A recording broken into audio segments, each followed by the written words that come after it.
Gangster Lawrence Bishnoi Tihar jail में Indian Mujahideen के आतंकियों के फोन का इस्तेमाल करता था। इस वक्त ये खुलासा सामने आ रहा है। कथित तौर पर तिहाड़ के जेल नंबर 8 में बंद था। उस वक्त बताया ही जा रहा है, खुलासा जो सामने आ रहा है वो ये है कि उस वक्त वो IM यानी कि इंडियन मुजाहिदीन के भी कुछ आतंकी वहां बंद थे जिनके फोन का इस्तेमाल करता था। और जांच में ये पता चला है कि IM आतंकियों के मोबाइल से लॉरेंस ने गोल्डी बराड़ सहित कई बार अपने गैंग के और लोगों से भी बात की।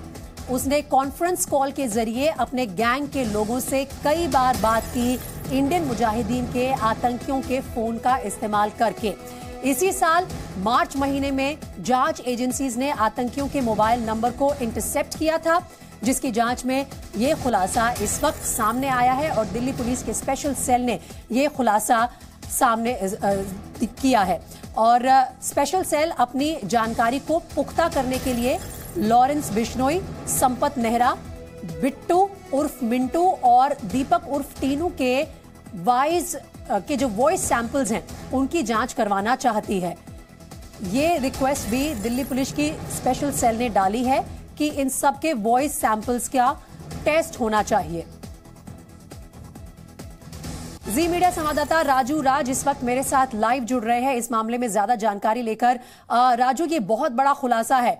आतंकियों के पास सबसे पहली बात यह है कि जेल के अंदर सेलफोन आए कैसे? उनके पास सेलफोन आए तो उन्होंने इस आरोपी को भी, गैंगस्टर को भी, लॉरेंस बिश्नोई को भी उस फोन का इस्तेमाल करने दिया। और अगर जांच एजेंसीज अपनी स्पेशल इन्वेस्टिगेशन में इंटरसेप्ट नहीं करती तो आज तक ये बात पता भी नहीं चल पाती।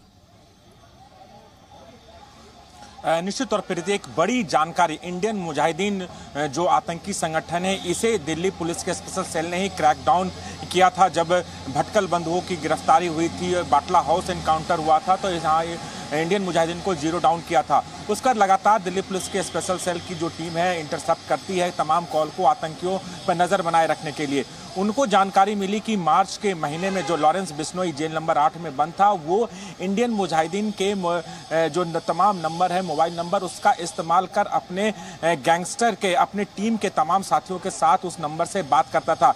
इंटरसेप्ट के दौरान इस बात की जानकारी मिली है। लगभग 4 ऐसे मोबाइल नंबर दिल्ली पुलिस के स्पेशल सेल ने इंटरसेप्ट किए, जिसकी जानकारी दिल्ली पुलिस ने पटियाला हाउस कोर्ट में दी है कि इन जो 4 जो लॉरेंस बिश्नोई के जो साथी हैं, दीपक उर्फ टीनू, बिंटू, संपत नेहरा, तमाम लोगों से इन नंबरों के जरिए बातचीत करता था और इसके जरिए वो नजर रखता था। चूंकि अभी भी दिल्ली पुलिस के स्पेशल सेल ने जब लॉरेंस बिश्नोई को गिरफ्तार किया तो तमाम जानकारियां मिली थी, इसलिए इनके वॉइस सैंपल के लिए, चूंकि जो जानकारी मिली है उसको पुख्ता करने के लिए पटियाला हाउस कोर्ट में एक अर्जी लगाई है ताकि इन चारों आरोपियों का वॉइस सैंपल लिया जाए ताकि इसके पूरी तरीके से पुख्ता कर लिया जाए कि लॉरेंस बिश्नोई किस तरीके से आतंकियों को, इंडियन मुजाहिदीन के फोन नंबर का इस्तेमाल कर रहा था। अब सवाल उठता है कि मोबाइल तिहाड़ के अंदर कैसे पहुंचा था। ये एक बड़ा सवाल है और ये पहली बार नहीं है कि तिहाड़ जेल के अंदर मोबाइल जेल जाते हैं। हमने स्टोरी करके दिखाया था कैसे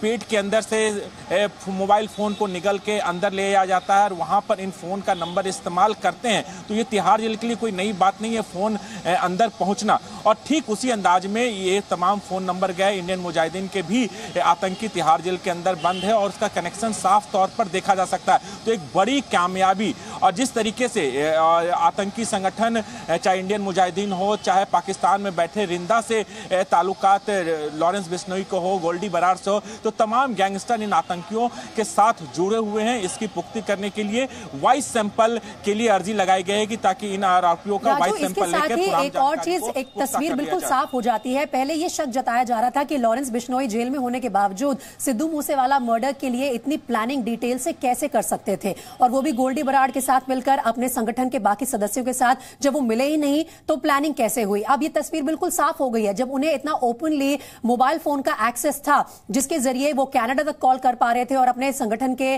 बाकी लोगों से बात कर पा रहे थे, तो फिर साजिश रचना बहुत पॉसिबल है। बिल्कुल, देखिए साजिश रचना बहुत ही आसान था इन तमाम गैंगस्टर के लिए। गोल्डी बराड़ कनाडा में बैठा हुआ था, लॉरेंस बिश्नोई अभी पंजाब जेल में बंद है, इससे पहले तिहाड़ जेल में बंद था और वहां पर बंद रहते हुए देश के अलग अलग हिस्सों में इसने अपना नेटवर्क तैयार कर रखा था और किस तरीके से मोबाइल फोन पहुंचता है, उन मोबाइल फोन के जरिए ये कॉल करके तमाम लोगों से संपर्क रहता था और वहीं से साजिश रची। इसका खुलासा पंजाब पुलिस ने भी किया, इसका खुलासा दिल्ली पुलिस के स्पेशल सेल ने भी किया। तो एक साजिश रचने के लिए इनके पास मोबाइल फोन पहुंचना बहुत ही इजी टारगेट है और उसके जरिए प्लानिंग करता था। अब चूंकि इस बात से साफ हो गया है कि सिर्फ मोबाइल फोन ही नहीं, आतंकियों के मोबाइल फोन का भी लॉरेंस बिश्नोई इस्तेमाल करता था इंडियन मुजाहिदीन का, चूंकि इंटरसेप्ट में ये जानकारी दिल्ली पुलिस के स्पेशल सेल को मिली। और वहीं रिंदा से भी संपर्क में, जो पाकिस्तान में बैठा है खालिस्तानी आतंकी संगठन, उसके साथ भी संपर्क है। तो कहीं ना कहीं पूरा नेक्सस, पूरा इंटरनेशनली लॉरेंस बिश्नोई गोल्डी बरार चला रहा है और तमाम अलग अलग इलाकों के, चाहे हरियाणा हो, राजस्थान हो, मध्य प्रदेश हो और महाराष्ट्र हो, इन तमाम जगह के जो ऐसे गैंगस्टर हैं, जो नए लड़के, कम उम्र के लड़के, उसको अपने गैंग में शामिल करके उन्हें टारगेट देता था, टास्क देता था इन तमाम फोन नंबर का इस्तेमाल करते हुए। तो जहां एक तरफ दिल्ली पुलिस का स्पेशल सेल इन तमाम आरोपियों के वॉइस सैंपल्स की जांच करवाना चाहता है, वहीं दूसरी तरफ राजू ये बहुत पुख्ता केस है कि तिहाड़ जेल जिस तरह से ऑपरेट करती है, यहां का जो स्ट्रक्चर है उस पर भी कार्रवाई हो और उस पर भी लगाम लगाई जाए। जैसा कि आपने कहा कि पहली बार ऐसा नहीं हुआ है कि आरोपियों के हाथ मोबाइल फोन पहुंचा है। मोबाइल फोन का इस्तेमाल करके अगर वो अपनी सारी गतिविधियां चला रहे हैं, वहीं से अपना अंडरवर्ल्ड नेटवर्क आराम से चला पा रहे हैं, तो फिर इन्हें जेल में बंद करने का फायदा क्या है? देखिए, निश्चित तौर पर यह एक बड़ा सवाल है और अक्सर तिहाड़ जेल प्रशासन पे ये सवाल उठते हैं। जब सुकेश चंद्रशेखर जेल के अंदर बंद था तो जेल के अंदर ही वो एक्सटॉर्शन रैकेट जेल के अंदर से चलाता था, वीआईपी कॉल करता था, जेल के अंदर उसे तमाम सुविधाएं दी जाती थी और इसमें जेल के स्टाफ की मिली भगत। और यही वजह है कि जो तिहाड़ जेल के डीजी थे संदीप गोयल, उन पे भी आरोप लगे थे पैसे लेने के। और ठीक उसी अंदाज में लॉरेंस बिश्नोई तक मोबाइल फोन पहुंचना कोई ईजी, कोई बहुत बड़ा टास्क नहीं था। आसानी से हमने इस पे एक अच्छी रिपोर्ट भी तैयार की थी, किस तरीके से जो तमाम लोग मोबाइल जेल के अंदर मोबाइल फोन ले जाते हैं और एक एक शख्स अपने पेट के अंदर 2 से 3 मोबाइल ले जाते हैं, तमाम सामान के अंदर मोबाइल फोन छुपा के ले जाते हैं और वहां से जो वार्डन होते हैं उनके जरिए इन आतंकियों तक, इन बदमाशों तक, इन गैंगस्टर तक फोन नंबर पहुंचते हैं, मोबाइल फोन पहुंचता है। उसके बाद ये अपने धंधे को ऑपरेट करते। कोई नई बात नहीं है, कोई छुपी हुई बात नहीं है और इसको लेकर बार बार सवाल उठते हैं और उसके बावजूद भी जब भी निरीक्षण होता है, औचक निरीक्षण होता है या जांच की जाती है, तो जेल के अंदर से भारी मात्रा में मोबाइल फोन भी मिलते हैं। तो एक बड़ा मोडस है, एक बड़ा रैकेट जेल के अंदर काम करता है और यही वजह है कि आतंकियों का फोन नंबर का इस्तेमाल करना लॉरेंस बिश्नोई कर रहा था। उसके जरिए तमाम साजिशें रच रहा था, टारगेट करके लोगों की हत्या कर रहा था। मूसेवाले हत्याकांड में भी जेल के अंदर से पूरी प्लानिंग और साजिश रची गई। तो एक बड़ा नेक्सस काम कर रहा है इसको लेकर और निश्चित तौर पर एक बड़ा